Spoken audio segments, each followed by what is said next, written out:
이제 시간이 되었으므로 다 같이 사도신경으로 신앙을 고백드림으로써 주일 예배를 하나님 앞에 드리겠습니다. 전능하사 천지를 만드신 하나님 아버지를 내가 믿사오며 그 외아들 우리 주 예수 그리스도를 믿사오니 이는 성령으로 잉태하사 동정녀 마리아에게 나시고 본디오 빌라도에게 고난을 받으사 십자가에 못 박혀 죽으시고 장사한 지 사흘 만에 죽은 자 가운데서 다시 살아나시며 하늘에 오르사 전능하신 하나님 우편에 앉아 계시다가 저리로서 산자와 죽은 자를 심판하러 오시리라. 성령을 믿사오며 거룩한 공회와 성도가 서로 교통하는 것과 죄를 사하여 주시는 것과 몸이 다시 사는 것과 영원히 사는 것을 믿사옵나이다. 아멘. 찬송가 287장 찬송가 287장 찬송하시겠습니다.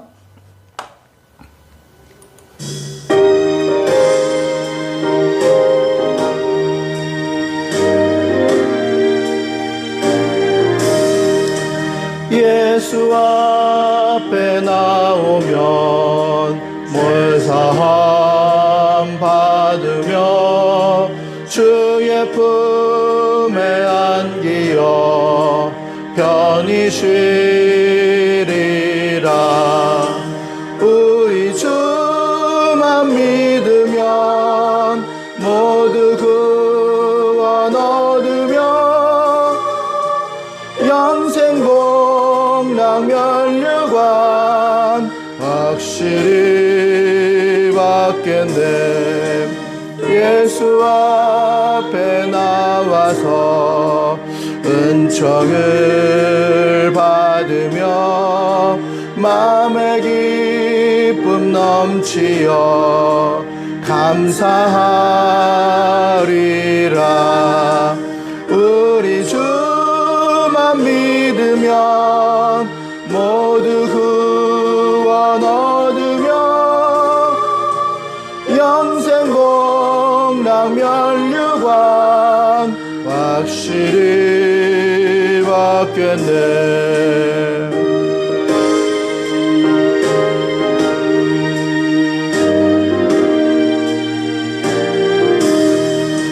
예수 앞에 설 때에 흰 옷을 입으며 밝고 빛난 내 집에 길이 살리라.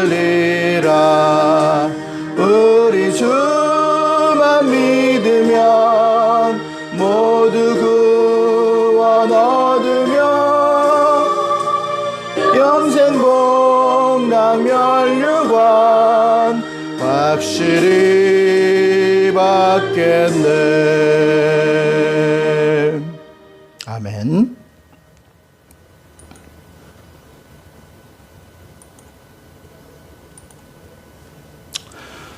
자, 오늘의 설교 제목을 다 같이 한번 읽어보도록 하시겠습니다. 자, 영어로 되어 있죠, 영어는 솔루션이라는 거예요. 해결책. 같이 읽어보겠습니다. 용서 솔루션. 다시 한번 시작. 용서 솔루션. 네, 용서 솔루션이라는 제목으로 하나님 말씀을 보도록 하겠습니다. 성경 본문은 마태복음 18장, 신약성경 마태복음 18장 21절에서 35절의 말씀이 되겠습니다. 마태복음 18장 21절에 35절 같이 읽겠습니다. 21절. 그때에 베드로가 나와 이르되 주여 형제가 내게 죄를 범하면 몇 번이나 용서하여 주리이까 7번까지 하오리이까. 예수께서 이르시되 7번뿐만 아니라 7번을 70번까지라도 할지니라.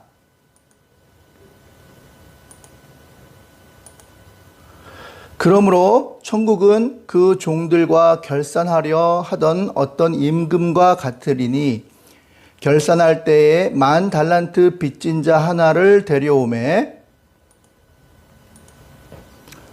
갚을 것이 없는지라 주인이 명하여 그 몸과 그 아내와 자식들과 모든 소유를 다 팔아 갚게 하라 하니 그 종이 엎드려 절하매 이르되 내게 참으소서 다 갚으리이다 하거늘 그 종의 주인이 불쌍히 여겨 놓아 보내며 그 빚을 탐감하여 주었더니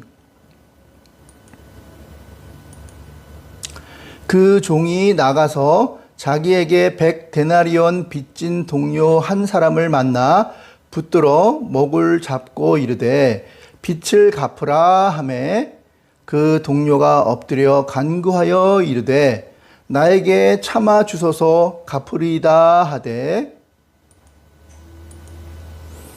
허락하지 아니하고 이에 가서 그가 빚을 갚도록 옥에 가두거늘 그 동료들이 그것을 보고 몹시 딱하게 여겨 주인에게 가서 그 일을 다 알리니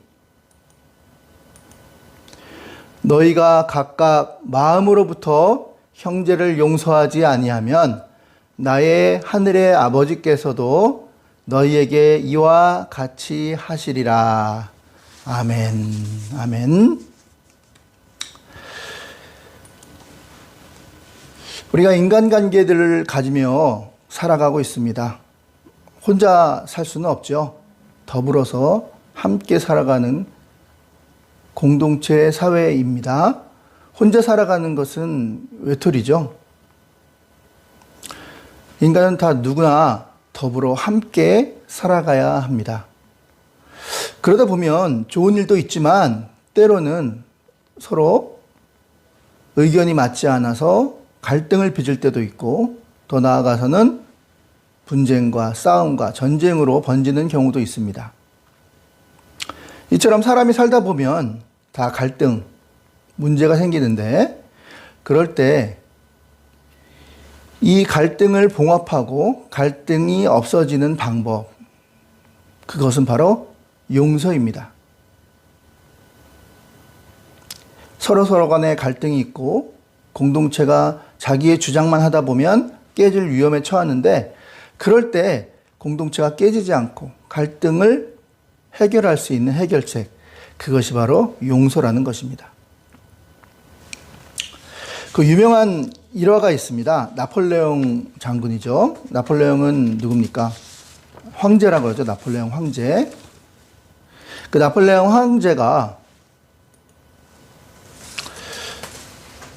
어느 날 전쟁 야전에 가서 전쟁을 하고 있었습니다. 그런데 이제 밤늦게 나폴레옹은 이제 그 보초를 쓰는 야전을 자주 방문하나 봐요. 이제 잘 하고 있나 하고 이제 나폴레옹이 야전에 가서 이제 지나갈 때 일입니다. 그런데 이제 전쟁을 하려고 보면은 군사들, 병사들이 굉장히 힘들죠. 여건이 좋지 않아요. 잠도 제대로 못 자고. 그러다 보니까 이 보초 하나가 그냥 꾸벅꾸벅 졸던 거예요. 무기를 땅바닥에 떨어뜨려 놓고 이렇게 꾸벅꾸벅 이렇게 졸더래요. 그러면 보통 일반 장관이 야! 일어나! 지금 정신 차려! 지금 앞에 적군이 있는데 졸고 있으면 어떡하란 말이야?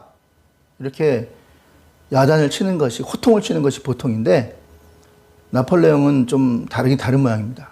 나폴레옹은 그 보초가 졸고 있을 때 그 옆에서 보초 대신 보초를 서줬다고 합니다. 그랬는데 나중에 이 꾸벅꾸벅 자던 보초가 해가 떠서 막 눈을 뜨고 일어났대요. 어이구.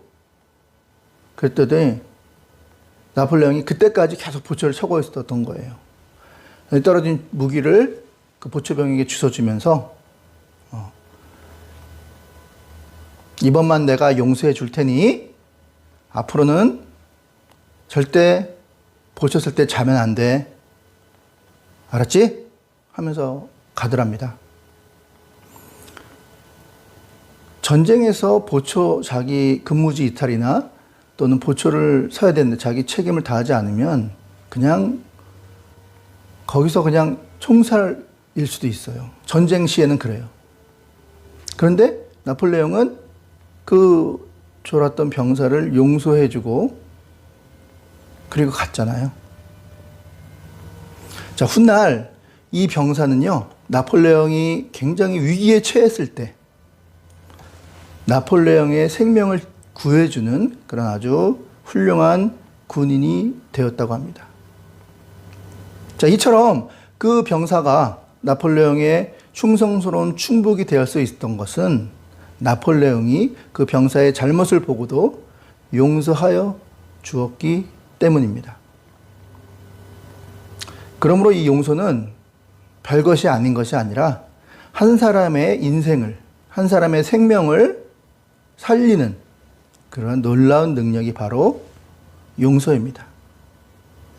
인간은 다 잘못하면 살 수 있죠. 그러나 기회가 한 번뿐이라면 얼마나 안타깝겠어요. 사람들은 다 실수하잖아요. 그런데 기회가 한 번뿐이면 용서받지 못한 인생이 되는 거죠. 한 번만 기회를 더 주면, 세컨 찬스를 주시면 더 잘할 수 있는데, 세컨 찬스가 올 수 있는 중요한 단서는 바로 용서했기 때문입니다. 용서받았기 때문입니다. 오늘 본문에 베드로가 질문을 합니다. 예수님, 형제가 죄를 범하면 과연 몇 번이나 용서를 해야 됩니까? 라고 예수님께 질문을 하죠. 그럴 때 예수님의 말씀입니다. 베드로가 나와 이르되 주여 형제가 내게 죄를 범하면 몇 번이나 용서하여 주리까? 7번까지 하오리까? 그러니까 베드로의 생각은 7번도 많은 거예요. 여러분 7번 용서할 수 있나요? 똑같은 그 잘못을, 내가 싫어하는 그런 행동을, 똑같은 행동을 7번까지 용서해 주는 것도 참 대단하잖아요. 그런데 예수님께서는 뭐라고 하셨을까요? 그래 베드로야, 7번 훌륭하다 라고 하지 아니하시고 예수님께서는 이렇게 대답하십니다. 예수께서 이르시되 내게 이르노니 7번뿐만이 아니라 70번씩 7번을 70번까지라도 할지니라. 7번을 70번 한다는 건 뭐예요? 7 곱하기 70. 그러면 77이 49, 490번이라는 거예요. 똑같은 행동, 한 잘못을 가지고 490번을 용서하라는 거예요. 여러분, 그럴 수 있을까요? 490번? 여러분들이 싫어하는 행동을 누가 계속 반복을 할 때 490번 용서할 수 있나요? 자, 이 말은 단순히 490번 용서하라는 말이 아니라 그냥 무한대로 무조건 용서하라는 것입니다.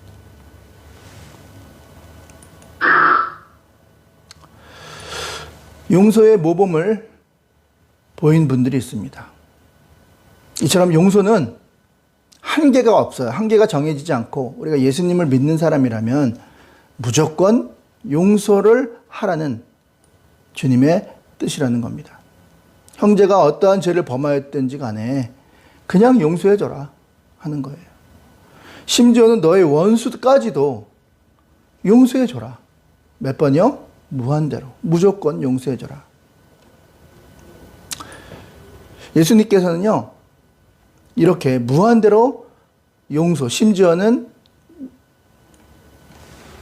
원수까지도 용서하라고 말씀해 주신다는 겁니다. 요셉 아시죠? 요셉. 형들이 요셉을 팔았죠. 그래서 여러 어려움을 겪은 다음에 결국은 하나님께서 요셉을 훈련하시고 축복의 사람으로 만들어서 결국은 이집트, 애굽의 총리 대신이 되었죠. 그때 형의 나라, 아버지의 나라에 양식이 없어서 애굽에 와서 양식을 구하러 왔을 때 요셉은 어떻게 했어요? 원수를 갚았나요? 10배로 갚았나요? 아니라는 거죠. 용서했다는 겁니다.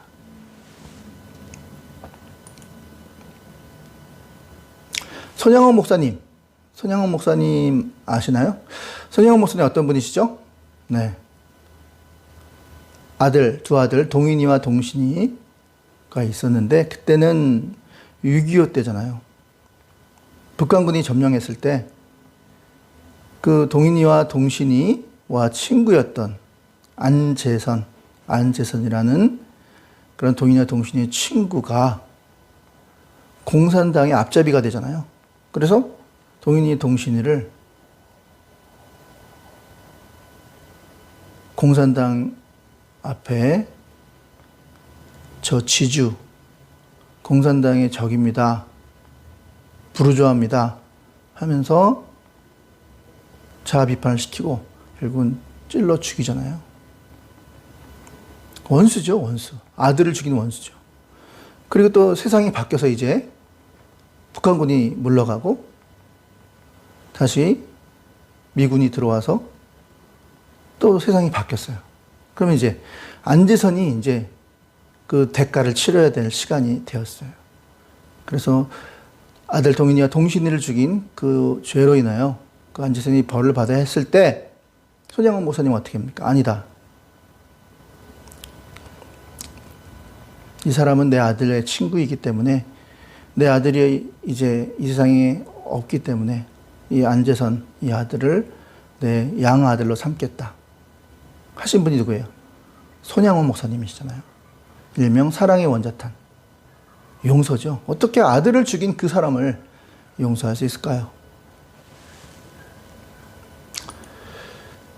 어떤 K 장로님의 용서예요. 이 K 장로님의 용서는 미국에 살던 장로님이셨는데요. 성품이 좋으셨어요. 그 밑에서 젊은 청년이 일을 했는데요. 뭐 열심히 해서 자기의 재산을 다 맡길 정도로, 그리고 이제 가게를 하나 독립시켜 줄 정도로 그렇게 신뢰했던 청년이었대요. 근데 설마 했는데 그 장로님의 사모님과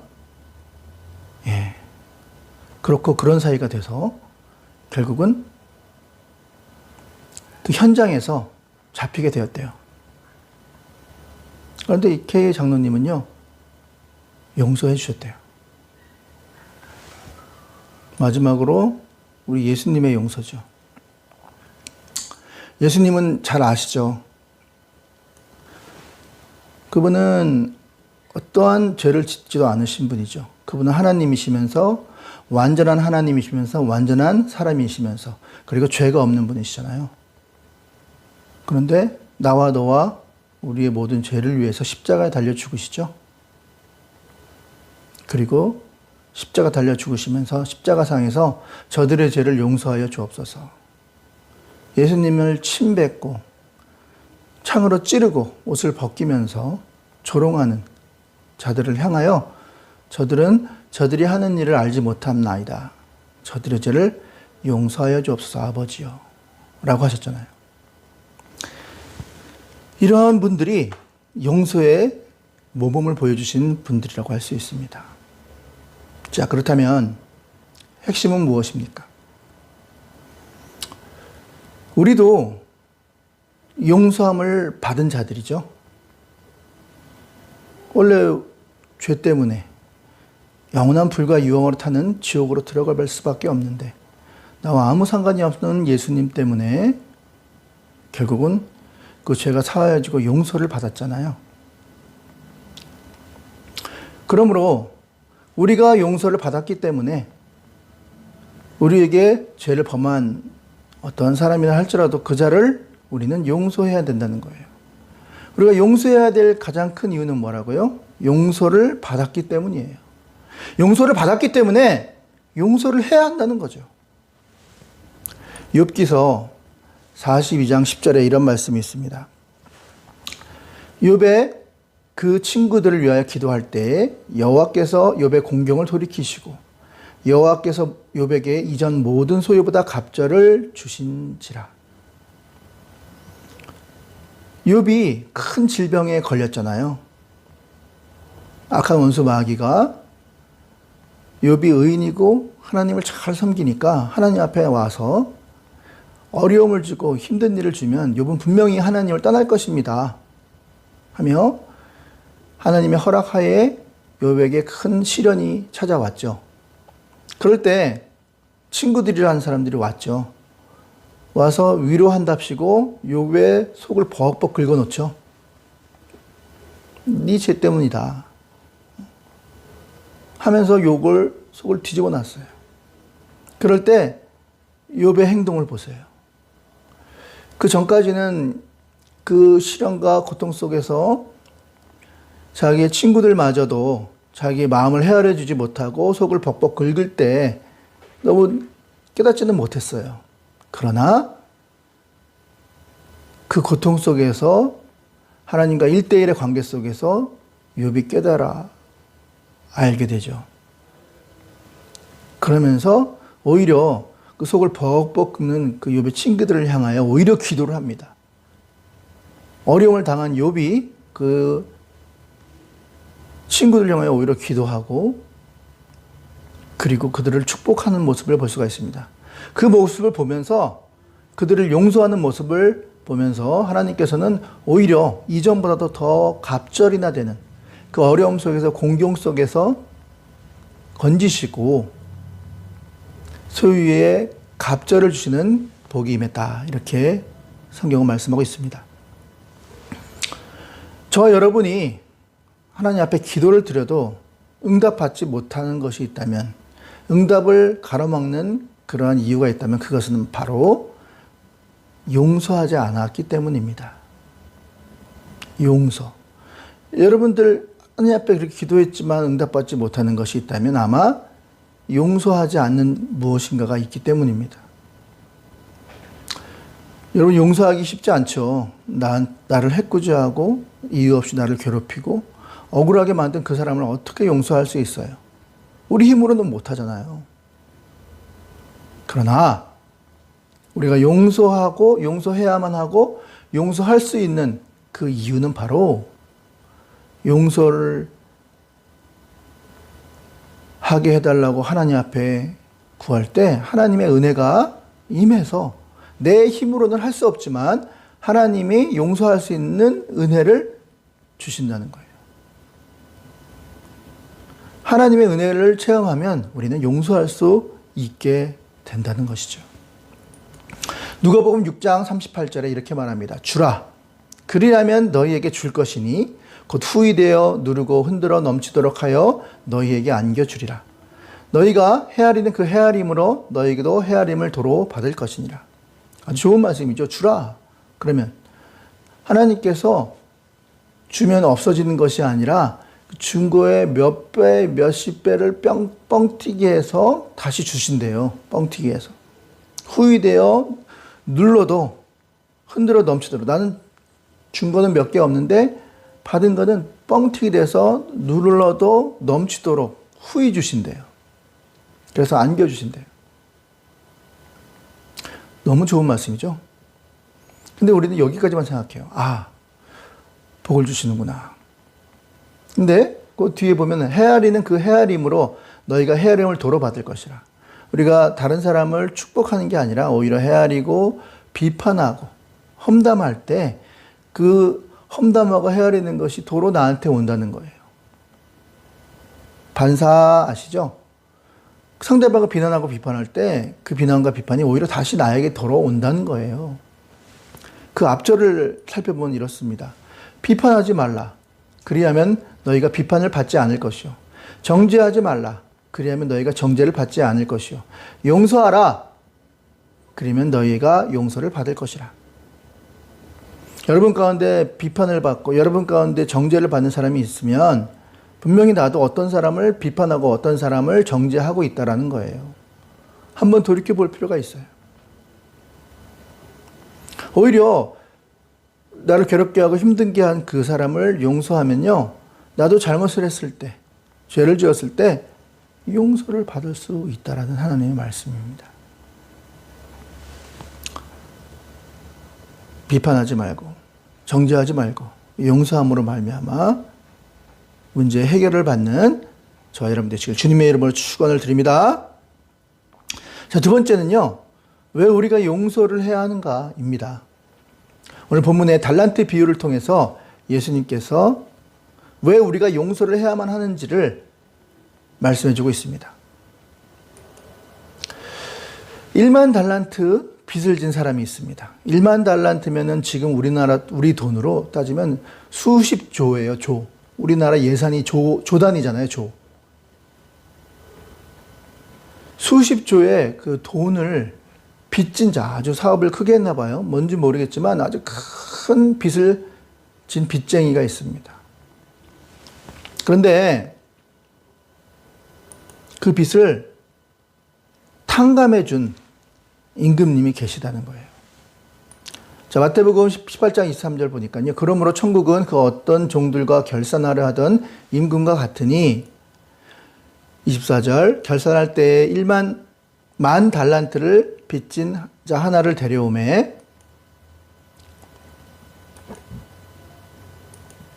갚을 것이 없는지라 주인이 명하여 그의 몸과 아내와 자식들을 모든 소유를 다 팔아 갚게 하라 하니 그 종이 엎드려 절하매 내게 참으소서 다 갚으리이다 하거늘 그 종의 주인이 불쌍히 여겨 놓아주며 그 빚을 탕감하여 주었더라.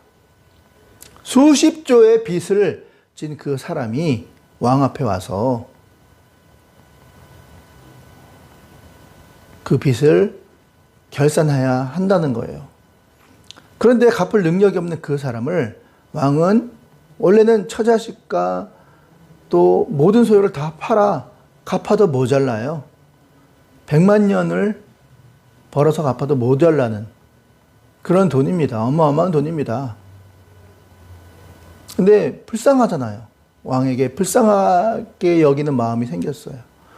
그래서 그의 모든 빚을 다 없게 하시는, 청산해 주셨다는 거예요.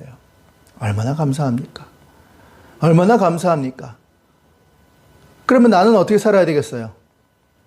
이 큰 빚을 탕감해 주었으니 나도 왕이 나의 빚을 탕감해 준 것처럼 나도 그러한 삶을 따라가야 하는 것이 조금이라도 보답하는 길이 아닐까요? 그런데요, 인간은요, 그 은혜를 받았음에도 불구하고 은혜를 잊어버리고 죄를 자기 자신에게 먹는 그러한 안타까운 모습을 보게 됩니다. 예수님께서는요, 우리에게 용서를 하라고 이 비유를 말씀하신 거예요. 용서. 어떻게 용서합니까? 용서를 받았기 때문에 용서하는 거예요. 이유가 없는 거예요. 우리가 죽으면 다 우리 영혼이 천국 아니면 지옥으로 갈 텐데 우리는 다 예수님 믿고 구원을 받았기 때문에 지옥이 아닌 어디로 갑니까? 천국으로 가게 돼 있어요. 할렐루야. 예수님 믿으면 반드시 천국 갑니다. 할렐루야. 네, 지옥 가고 싶어도 예수님을 믿으면 지옥에 못 가요. 그런데 예수님께서 왜 이 비유를 하셨냐면 너희가 정말 천국에 가는데 정말 천국에 간 자의 모습을 하고 있으라는 거예요. 천국에 가는 사람답게 살으라는 거예요. 삶이라는 거예요. 그것은 바로 예수님을 믿음으로 천국을 가고 예수님 믿으면 천국 간다라는 어떻게 보면 너무나도 단순하고 심플한 그런 진리, 어린아이 같은 진리를 받아들이는 거죠. 그리고서 용서하라는 거예요. 그것이 바로 천국 가야 될 사람의 갖춰야 될 자격이라는 것입니다.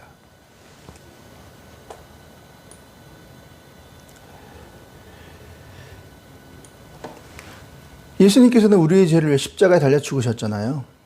내가 대신 죽어야 될 그 자리, 예수님께 대신 죽으심으로 우리의 죄를 사해 주셨잖아요. 그러면 이제 우리는 지옥을 가지 않고 천국에 갑니다. 그러면 천국 가는 사람은 바로 이렇게 믿음과 그 순수한 믿음을 가지고 예수님이 내 죄를 사해 주셨다는 믿음을 가지고 천국에 갑니다. 그리고서 더 중요한 것은, 추가해야 될 것은 용서하라는 거예요. 아직도 맺지 못하고 풀지 못한 그러한 부분들이 내 마음속에 있느냐, 응어리가 있느냐, 풀으라는 거예요. 용서하라는 거예요.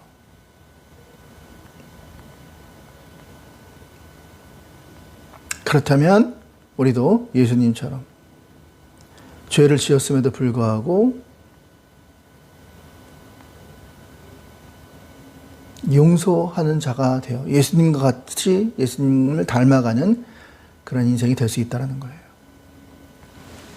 예수님께서는 본인 스스로가 우리의 죄를 위해서 십자가 달려 죽으셨습니다. 예수님을 믿는 우리도 예수님처럼 용서해야 한다는 거예요. 그러한 은혜가 있길 바랍니다.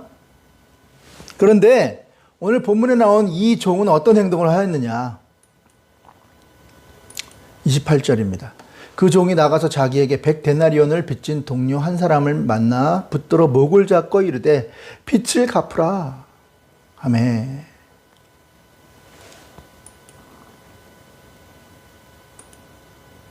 그 동료가 엎드려 간구하여 이르되 나에게 참아주소서 갚으리이다.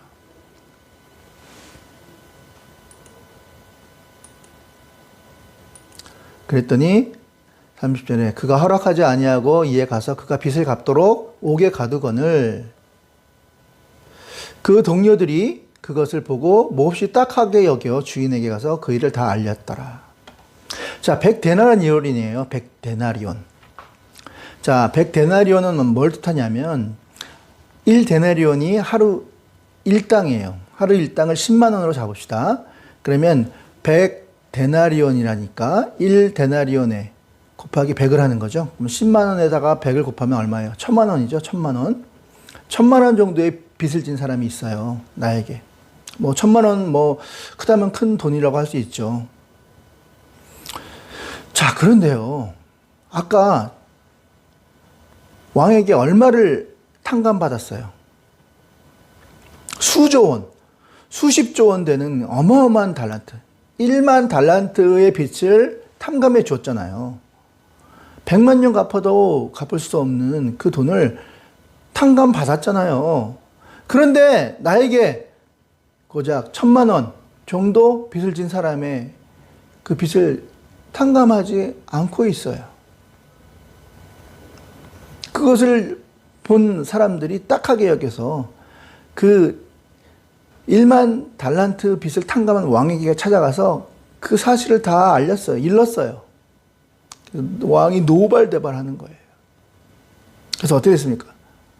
다시 그 종을 가두게 되고 그리고 그 빚을 갚으라고 그들에게 찾아갔다는 내용입니다. 여러분 어떠세요? 이게 남의 일입니까? 이게 우리의 일이 될 수도 있다라는 겁니다.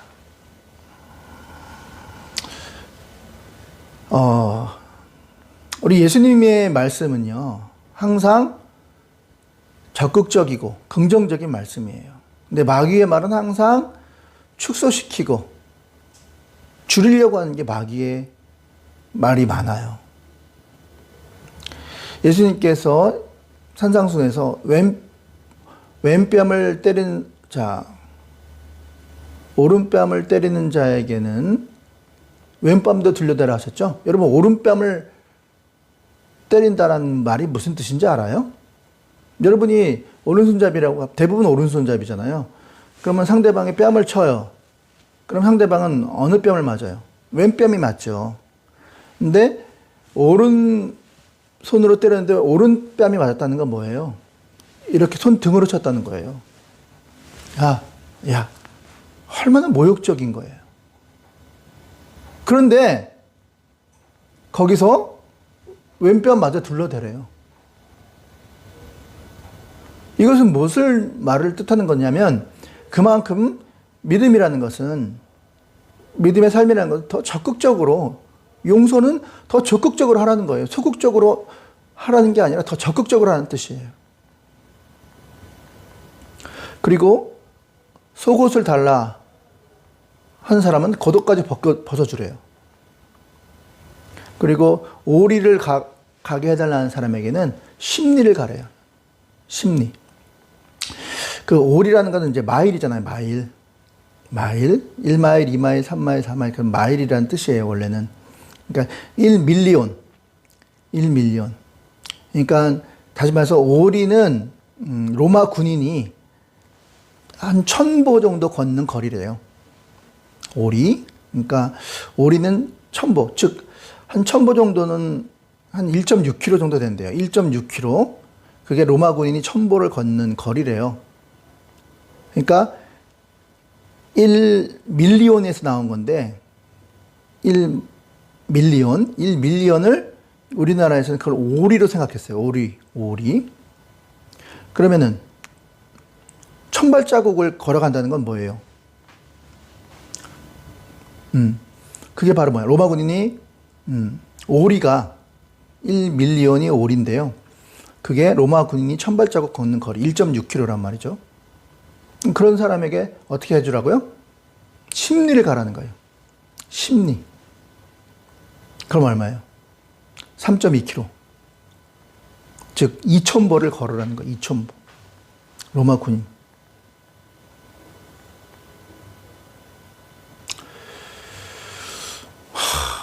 그리고요. 또 구워달라고 하는 자에게 돈 없어. 돈 있는데 없어. 거절하지 말라는 거예요. 심지어는요. 머리를 써요.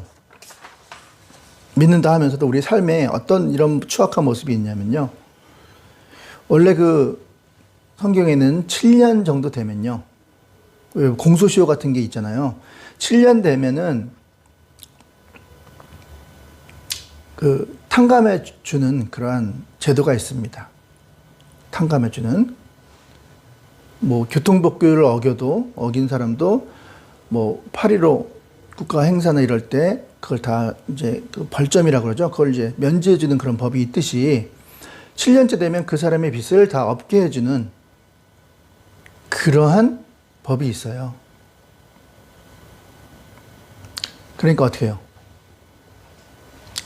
6년, 만약에 그 6년이 딱 됐단 말이에요. 빚을 빌린 지 6년이 되면 1년만 남았잖아요. 1년 남았잖아요. 그러니까 어때요? 1년 남았으니까 1년을 버티는 거예요. 그러니까 어차피 줘도 못 받는 거잖아요. 그렇죠? 그러니까 안 빌려주는 거예요. 요즘에 블랙 컨슈머라는 얘기 들어봤어요? 뭐 예를 들어서 뭐 아이폰이라든가 뭐죠? 비싼 전자제품 같은 거 있잖아요. 거기 1년 동안 이제 보증이 되잖아요. 보증. 그러니까 1년 동안 보증이 되니까 그 시기를 잘 찾아서 실컷 쓰고 보증이 넘어가기 전까지 한 다음에 새 걸로 다시 보상받는 거. 이런 걸 이제 파는 사람의 입장에서는 블랙 컨슈머라고 하거든요. 이거 더 지저분한 것도 얘기해 드릴까요? 실컷 먹고 뭐 짬뽕이나 뭐 음식이나 이런 걸 먹다가 딱 보니까 뭐 팔이 하나 머리카락 하나가 들어가 있는 게 보여요. 그러면 얼른 건져내고 뭐 그래야 되잖아요. 근데 그걸 알아요. 알면서 다 먹고 나서 아줌마 이거 보세요.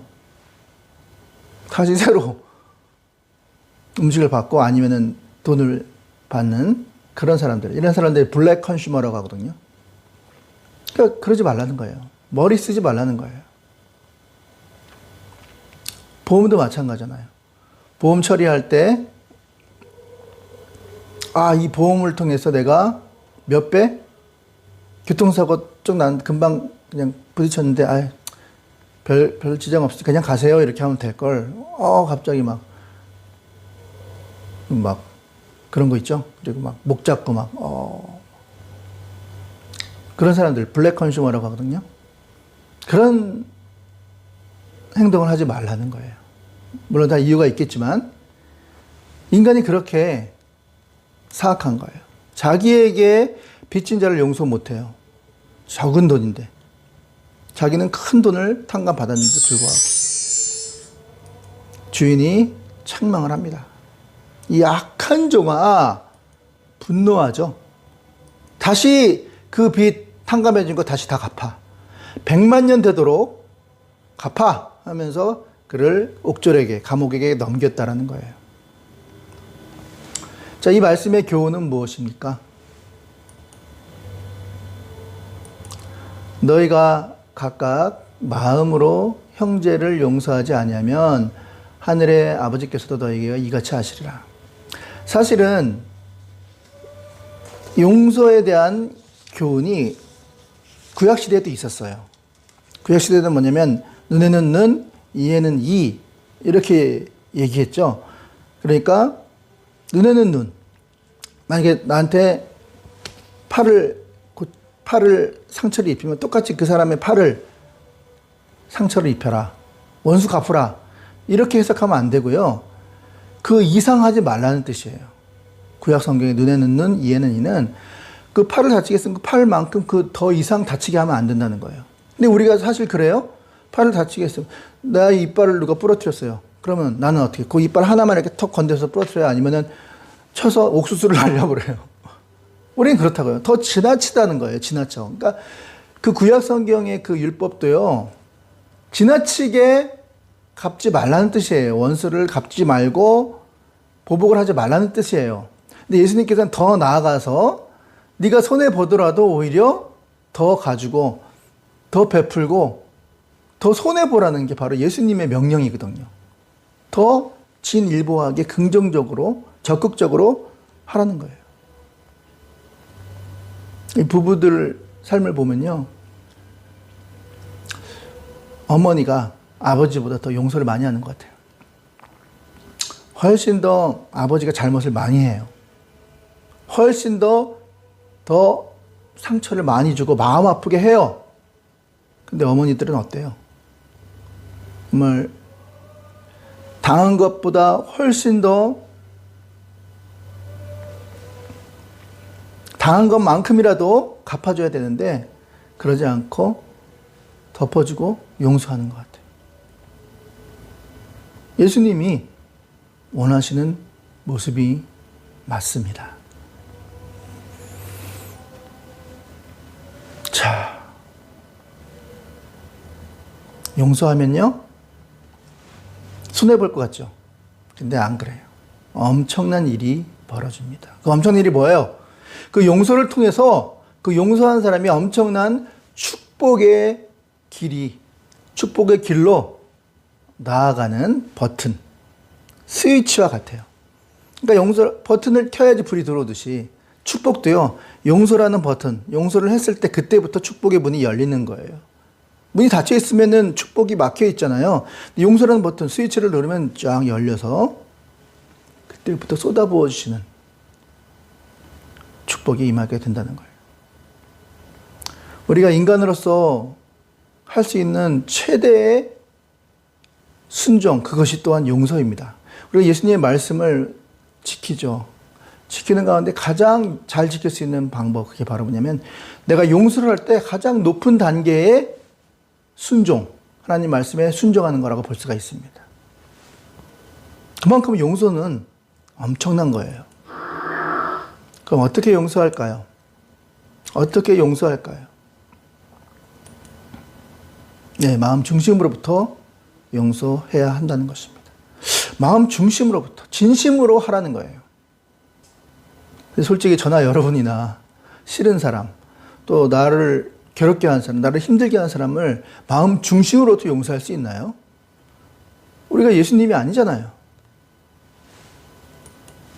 자, 이분은 C.S. 루이스라는 유명한 대학자입니다. 그 대학자가 이렇게 말을 했습니다. 뭐라 그러냐면, 원수가 있냐? 그럴 때 원수를 사랑하라, 이렇게 예수님 말씀하셨죠. C.S. 루이스는 뭐라 그러냐면 원수를 사랑하는 척하라. 원수를 사랑하는 척하라. 이게 뭔 소리예요? 우리 어차피 안 돼요, 용서가. 근데 원수를 사랑하는 척, 흉내를 내는 거예요. 사람들이 보기에 이상하다. 경건하지 않잖아요, 우리가 사실은. 혼자 있을 때. 근데 경건한 척 하라. 그게 뭐예요? 흉내라도 내라는 거예요. 그러다 보면 그 원수가 정말 믿고 싫지만 원수를 위해서 기도하라 그러셨잖아요. 기도가 나와야 안 나와요? 기도가 안 나오죠. 오히려 눈물이 나오죠. 왜? 억울해서. 내가 저 인간 때문에 억울해서 눈물이 나오는데, 그렇게 흉내라도 내고 척이라도 하다 보면 기도를 하게 되고, 기도를 하다 보면 처음엔 억울하지만 계속 하다 보면 그 사람이 정말 불쌍해진대요. 불쌍해져요. 그러면서 어떻게 해요? 진심으로 그 원수를 용서하게 되더라는 거예요. 그럼 용서만 하면 뭐라고요? 축복의 스위치라 그랬죠. 용서의 스위치 누르게 되면 그 다음부터 하나님의 축복이 열리는 거예요. 그러니까 여러분과 제가 하나님의 축복을, 육적인 축복, 영적인 축복 상관없이 모든 축복을 받을 수 있는, 받아 누리기 위한 가장 해야 될 일이 바로 용서라는 거예요. 스위치를 누르세요. 잘 안 되죠? 그럼 흉내라도 내요. 그러면 축복이 열리는 거예요. 길가의 강도를 만나 쓰러져 있는 그 사람, 레위인도, 바리새인도 다 지나갔죠? 누가? 사마리아인이 도와주었잖아요. 사마리아인이 엄청난 축복을 받았을까요? 받지 못했을까요? 받았어요.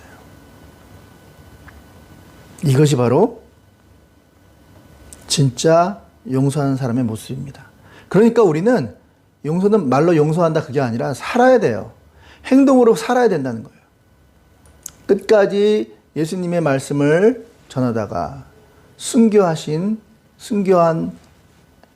순교자들의 한마디, 공통적인 한마디, 그것이 바로 무엇입니까?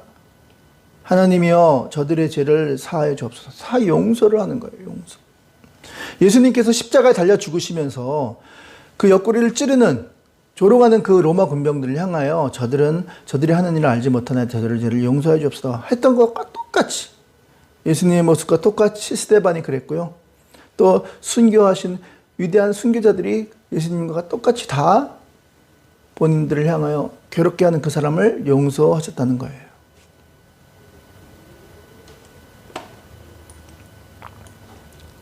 하물며 우리의 삶도 어떻게 해야 될지는 더 이상 얘기하지 않아도 되겠죠. 우리는 무조건 용서해야 됩니다. 무조건. 그러면 기왕이면 어떻게 하면 좋을까요?